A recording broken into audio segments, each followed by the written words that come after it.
Movie start होती है तो हमें एलिनोर दिखाई जाती है, जो कि एक स्नो से बड़े किंगडम में अकेली फिर रही थी और उसे एक अकेला रोज दिखता है, जिसे वो टच करते हुए कांटों से अपनी उंगली जख्मी कर लेती है और उसके ब्लड के 3 ड्रॉप्स नीचे स्नो पर गिरते हैं, जिसे देखकर वो विश करती है कि उसके घर एक ऐसी बेटी पैदा हो जो स्नो की तरह बिल्कुल व्हाइट हो और उसके नेल्स रोज जैसे रेड हो और उसका हार्ट स्नो में अकेले ग्रूम करते हुए रोज जैसा स्ट्रॉन्ग हो।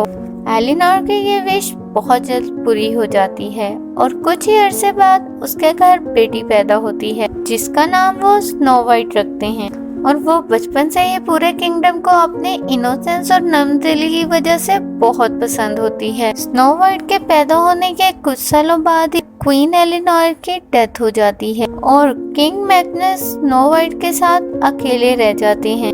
किंग मैग्नस के गम का फायदा उठाते हुए पहली दफा ग्लास से बनी डार्क आर्मी सामने आती है और मैग्नस अपनी आर्मी को लेकर वॉर करने जाता है और वॉर जीत लेता है। अब मैग्नस को ऑपोजिट आर्मी की एक प्रिजनर मिलती है जिसका नाम रवीना होता है, जिसकी खूबसूरती में आया मैग्नस अपने सारे गम भुला देता है और अगले ही दिन वो इससे शादी कर लेता है और इसे अपनी क्वीन बना देता है। उसी रात चैम्बर्स में जाने पर रवीना रिवील करती है कि मैग्नस जैसे ही किसी किंग ने उसे तबाह कर दिया था और उसे छोड़ दिया था, इसलिए दोबारा से किंग के हाथों यूज ना होने की वजह से वो किंग को मार देती है। रवीना एक्चुअली एक स्ट्रॉन्ग सॉर्सरस होती है और इस डार्क आर्मी को बनाने वाली भी वही होती है। किंग के मरने के बाद रवीना का भाई फिन्स और उनकी आर्मी भी कैसल में आ जाती है। आर्मी के फुटस्टेप्स की आवाज सुनकर सोई हुई स्नो वाइट जाग जाती है और मैग्नस के चैम्बर्स की तरफ जाती है, जहां पर उसे मैग्नस मरा हुआ मिलता है और वहां पर रवीना के आने के बाद वो वहां से भाग जाती है। यहाँ पर वो देखती है कि कोहास में उसका चाइल्डहुड फ्रेंड विलियम और उसका फादर ड्यूक हॉर्स पर सवार हुए जा रहे हैं। वो एक सोल्जर के साथ स्नो वाइट को भी अपने साथ ले जाने लगते हैं, लेकिन सोल्जर को मार दिया जाता है और स्नो वाइट बंद होने की वजह से अंदर ही रह जाती है, जबकि ड्यूक विलियम के रिक्वेस्ट करने पर स्नो वाइट को फिन्स के हाथ लगते देखकर उसे छोड़कर वहां से निकल जाता है। कैसल के अंदर हम देखते हैं कि रवीना अपना मैजिकल मिरर सेट करवाकर उसे देख रही है। इसके बाद वो बाहर आती है जहां पर बचे हुए लोगों को पकड़ा गया है। अब रवीना उन सबको मारने का ऑर्डर देती है, लेकिन स्नो वाइट को फ्यूचर में यूज करने का सोचकर उसे टावर में बंद करवा देती है। अब हम देखते हैं कि रवीना के रूल के अंडर कुछ ही वक्त में पूरा किंगडम तबाह होने की हद तक पहुंच जाता है, जबकि स्नो वाइट अब बड़ी हो जाती है और टावर के अंदर ही अपनी लाइफ गुजार रही होती है। फिर एक दिन उसके सामने वाले लॉकर में ग्रेटर नामी एक लड़की को लॉक किया जाता है, जो स्नो वाइट की रियलिटी जानकर बहुत हैरान होती है। सबको ऐसा ही लगता है कि स्नो वाइट मर चुकी है। वो स्नो वाइट को बताती है कि रवीना कुछ दिन से बहुत से यंग गर्ल्स को यहाँ लाती है। फिर एक दिन रवीना के पास ड्यूक की आर्मी से 2 सोल्जर्स आते हैं। उनमें से एक रवीना को स्टैब करके मारने की कोशिश करता है और वो उस सोल्जर को मरवा कर दूसरे सोल्जर को ड्यूक के पास वापस जाने के ऑर्डर्स देती है। इसके बाद वो मिरर में अपना एजेड फेस देखने लग जाती है। फिर फिन उसके पास ग्रेटर को लेके आता है और वो उसकी ब्यूटी लेकर फिर से यंग हो जाती है और ग्रेटा बहुत एजेड लगने लग जाती है।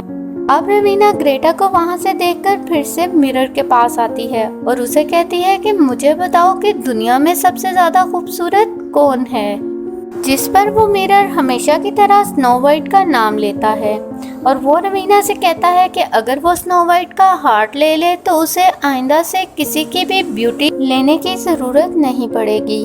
ये सुनकर रवीना फिन्स को स्नो वाइट को लेने भेजती है, जो कि अपने रूम में बैठी होती है और उसे एक बर्ड की आवाज आती है। इस आवाज को फॉलो करते हुए वो अपने रूम की एक विंडो तक जाती है, जहां पर उसे एक बड़ा सा नेल मिलता है, जो कि वो अपने रूम की तरफ किसी के आने की आवाज सुनकर छुपा देती है। फिन्स अब स्नो वाइट के पास आता है और उसे रवीना के स्नो वाइट के हार्ट लेने की टेंशन बता देता है। उसकी बात सुन के वो फिंच को जख्मी कर देती है और उसे रूम में लॉक कर खुद बाहर भाग जाती है। इसके बाद वो ग्रेटा को खोलने जाती है, लेकिन वो इसे वहाँ से भागने का कहती है। इसके बाद वो टावर से निकल के बाहर आती है तो सोल्जर्स उसे देख लेते हैं और फिर ड्यूक का सोल्जर भी उसको देख लेता है। जबकि स्नो वाइट अपने हेल्प करने वाली बर्ड को फॉलो करती हुई रिवर की तरफ निकल जाती है, जहाँ से बर्डी उसको एक व्हाइट हॉर्स के पास लेके जाती है और स्नो वाइट उस पर बैठ के दूर जाने लग जाती है। स्नो वाइट के पीछे ही फिंच सोल्जर को लिए आ रहा होता है। स्नो वाइट उनसे बचते हुए एक डार्क फॉरेस्ट में घुस जाती है, जहाँ उसके एंट्रेंस पे इसके हॉर्स का बंडल फंस जाता है। अब रवीना इसके बदले में उसकी वाइफ को दोबारा जिंदा करने का कहती है, जो सुनकर एरिक उनके सोल्जर्स को लीड करता डार्क फॉरेस्ट चला जाता है। वो स्नो वाइट के फुटस्टेप्स को फॉलो करता उसे पकड़ लेता है, लेकिन जब स्नो वाइट उसे रवीना का अपने दिल निकालने वाली बात बताती है तो वो बहुत परेशान हो जाता है। वो कहता है कि अब वो स्नो वाइट को तभी देगा जब रवीना उसे उसकी वाइफ देगी। इस पर फिंच बताता है कि रवीना मरे हुए लोगों को जिंदा नहीं कर सकती। इस पर एरिक को बहुत गुस्सा आता है और वो सारे सोल्जर्स को मारता जाता है। इसके बाद वो फिंच को पडल में गिराकर भागती हुई स्नो वाइट के पास जाता है और उससे उसकी आइडेंटिटी पूछता है, लेकिन जब वो नहीं बताती तो वो वहाँ से वापस अकेला जाने लगता है। लेकिन इस पर स्नो वाइट उसे रोकती हुई ड्यूक तक जाने के लिए गोल्ड ऑफर करती है और वो मान जाता है। दूसरी तरफ हमें दिखाया जाता है कि ड्यूक को उसका सोल्जर स्नो वाइट के जिंदा होने की खबर देता है। ये सुनते ही बड़ा हुआ विलियम स्नो वाइट को बचाने के लिए अकेला निकल जाता है और फिन की स्नो वाइट को पकड़ने के लिए बनाई हुई आर्मी में बोमैन की डिस्गाइज लिए घुस जाता है। इधर फॉरेस्ट में चलते हुए एरिक स्नो वाइट की ड्रेस काटता है और उसे डैगर को यूज करना सिखाता है। फिर वो इसे लिए आगे बढ़ रहा होता है कि डार्क फॉरेस्ट के एज पर वो एक ट्रॉल के पास पहुंचते हैं, जिससे बेखबर होकर वो आगे जा रहे होते हैं कि ट्रॉल जाग जाता है और एरिक को हिट करते हुए उसे दूर गिरा देता है। लेकिन जैसे ही वो इसे मारने लगता है तब स्नो वाइट उसे क्राउल करती है, जिससे उसका ध्यान स्नो वाइट की तरफ आ जाता है। स्नो वाइट उसे ना डरते हुए आगे आती है तो ट्रॉल उसकी खूबसूरती देखता हुआ वहाँ से निकल जाता है। एरिक जल्दी से उठता है और स्नो वाइट को डार्क फॉरेस्ट से निकालता हुआ आगे चलता है और फील्ड से जाते हुए उन्हें रिवर पर बोट्स में फीमेल्स मिलती हैं, जो स्नो वाइट को देखते हुए उन दोनों को बोट में बिठाकर अपने विलेज ले जाती हैं। ये वो सारी फीमेल्स होती हैं जिन्होंने रवीना से बचने के लिए अपने फेसेस पर स्कार्स लगाए होते हैं।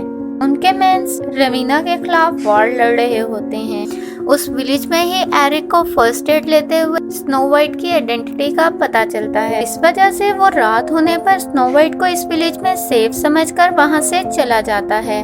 उसके जाते ही सोए हुए विलेज पर फिंच के सोल्जर्स अटैक करते हैं, आग लगा देते हैं और स्नो वाइट को ढूंढते रहते हैं। और जैसे ही स्नो वाइट बाकी फीमेल्स के साथ बोट में बैठकर जाने लगती है तभी उसे एक सोल्जर पकड़ लेता है। दूसरी तरफ विलेज में आग लगा देखकर वहां से भागा हुआ एरिक वापस आता है और स्नो वाइट को बचाता उसको अपने साथ लेता वहां से भाग जाता है और वो दोनों बहुत दूर जाने के लिए वहां से रात से सुबह तक चलते जाते हैं। जब वो सांस लेने के लिए थोड़ी देर रुकते ही हैं तो उन्हें ट्रोल्स घेर लेते हैं, क्योंकि उनका एरिक से पुराना क्लैश होता है और वो इन दोनों को उल्टा लटका देते हैं और वो इनको मारने का सोचना शुरू कर देते हैं, जिस पर स्नो वाइट अपनी आइडेंटिटी रिवील कर देती है। उन्हें अपने ड्यूक की तरफ जाने की विश बताती है। इन ड्वार्फ्स में से एक ब्लाइंड ड्वार्फ मुइर, जो कि फ्यूचर देख सकता है, वही सबको स्नो वाइट के रवीना के जुल्म को खत्म करने की प्रिडिक्शन बताता है। ये बात सुनकर ड्वार्फ सोच में पड़े होते हैं कि उनको सोल्जर्स के करीब आने की आवाज आती है और वो एरिक और स्नो वाइट को खोल के अपने साथ फेरिस के फॉरेस्ट ले जाते हैं और उधर ही कैंप लगाए वो सुबह से बैठे रात कर देते हैं। और रात को खाना खाते हुए वो स्नो वाइट को मैग्नस के रूल में किंगडम का हाल सुनाते हुए गाना गाते हैं जो कि स्नो वाइट बहुत एंजॉय करती है। और दूसरी तरफ रवीना के फ्लैशबैक में हमें दिखाया जाता है कि जब वो छोटी थी तो उसके विलेज पे किंग ने अटैक किया था और रवीना की मदर ने उनसे बदला लेने के लिए रवीना के 3 ड्रॉप्स ब्लड में गिराकर उससे कर्ज ली थी कि वो हमेशा दूसरों की ब्यूटी छीनकर यंग रहेगी, लेकिन सिर्फ सबसे खूबसूरत औरत ही इस कर्ज को खत्म कर सकेगी।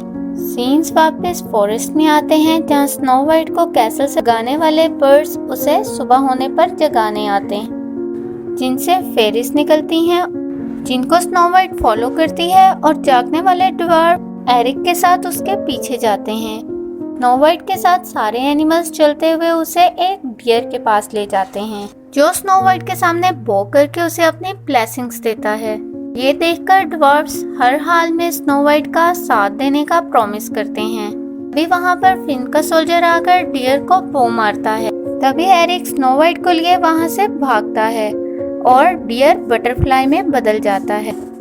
ड्वार्फ सोल्जर्स के पीछे जाते हैं और एरिक स्नो वाइट को ड्वार्फ के साथ दूसरी डायरेक्शन में भेजकर खुद फिन से लड़ने लग जाता है। एरिक उसे नुकीली चीज घुसाकर मार देता है। इसका दर्द रवीना को भी फील होता है। दूसरी तरफ स्नो वाइट के पास विलियम आता है और उसे अपनी आइडेंटिटी बताता है। तभी वहाँ पर फिन्स का सोल्जर आता है और स्नो वाइट को बो मारता है, लेकिन सेम टाइम पर वहाँ ड्वार्फ सामने आकर स्नो वाइट को बचा लेता है और खुद मर जाता है। अब विलियम सोल्जर को मार देता है। स्नो वाइट और ड्वार्फ्स उस ड्वार्फ के मरने पर बहुत अफसरदा होते हैं और बाकी सब ड्वार्फ स्नो वाइट को सर्व करने का प्रॉमिस करते हैं। वो सब किसी फॉरेस्ट के पास रुककर कैंप लगाते हैं।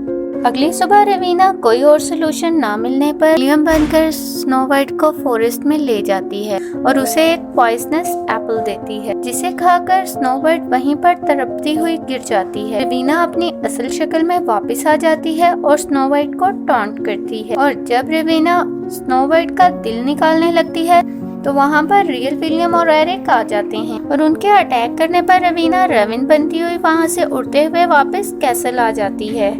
उसके पीछे विलियम, एरिक और ड्वार्फ्स स्नो वाइट के मरने पर बहुत रोते हैं। उसकी बॉडी को उठाकर ड्यूक के कैसल ले जाते हैं, जहाँ पर एरिक अकेले स्नो वाइट की बॉडी के पास बहुत रोता है और रोते रोते वो इसे अपनी वाइफ सारा के बारे में बताता है, जिसके वक्त पे ना बचने के बायस वो बहुत अफसरदा होता है और यही गिल्ट उसे अब स्नो वाइट की डेथ पर होता है। एरिक स्नो वाइट के गम में डूबा उसे किस करता है और स्नो वाइट की आंख से निकले टीयर्स को नोट किए बगैर वहां से निकल जाता है। उसके जाने के बाद स्नो वाइट जिंदा होकर हैरान हुए लोगों के सामने आती है और स्नो वाइट वहां पर हैरान हुए लोगों को स्पीच देकर रवीना को मारने की ताक रखने का यकीन दिलाती है, जिस पर सब उसके सामने नील डाउन करके उसके ऑर्डर्स मानते हैं और स्नो वाइट हॉर्सेस पे सवार आर्मी को लेकर कैसल की तरफ निकलती है, जहां आर्मी के आने की खबर सुन के रवीना के ऑर्डर्स पर सोल्जर्स लड़ने के लिए तैयार हो जाते हैं। नेक्स्ट सीन्स में हमें दिखाया जाता है कि 6 ड्वार्फ्स स्नो वाइट के बताए हुए पैसेज से होकर कैसल में घुसते हैं और सोल्जर्स को मारते हुए कैसल्स के डोर के कंट्रोल सिस्टम के पास पहुंचते हैं। जैसे ही स्नो वाइट की आर्मी कैसल के अंदर आने लगती है तो कैसल्स के अंदर से बॉल्स मारकर आर्मी के कुछ लोगों को गिरा दिया जाता है। आर्मी ना डरते हुए आगे बढ़ती जाती है तो डोर को ड्वार्फ्स जोर लगाकर खोल देते हैं, जिससे सारी आर्मी अंदर चली जाती है।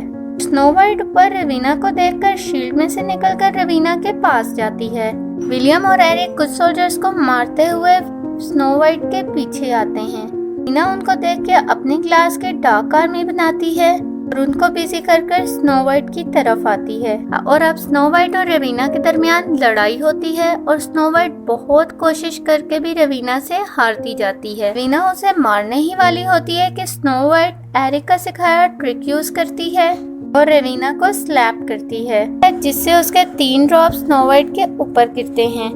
रवीना के मरते ही डार्क आर्मी खत्म हो जाती है और हम देखते हैं कि रवीना अपनी असल शक्ल में मिरर के पास जाकर मर जाती है। इसके साथ ही किंगडम से डार्कनेस भी खत्म हो जाती है।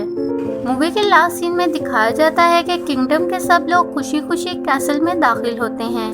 वहाँ स्नो वाइट को क्वीन बनाया जाता है और उसके हंस के एरिक को देखने के साथ ही मूवी एंड हो जाती है।